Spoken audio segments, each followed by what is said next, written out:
Nabi kata nanti ketika perang besar umat Islam dengan bukan Islam bergabung satu dunia, tuan, berperang dengan umat Islam, tempat perhimpunan dan benteng terkuat umat Islam, tempat berhimpun pasukan tentera, tempat berhimpun umat Islam, benteng terkuat umat Islam pada hari peperangan besar itu adalah di satu tempat namanya Ghutah.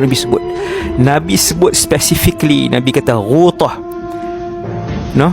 Dan Ghutah ini adalah satu daerah pekan bersebelahan dengan Dimashq, dan Ghutah ketika itu adalah bandar terbaik bumi Syam. Yang itulah juga yang saya nampak, wallahu a'lam, satu hari nanti apabila bumi Syam menjadi pusat pemerintahan, umat Islam akan pergi ramai. Dan Nabi sebut benda tu, memang akan pergi ramai di situ.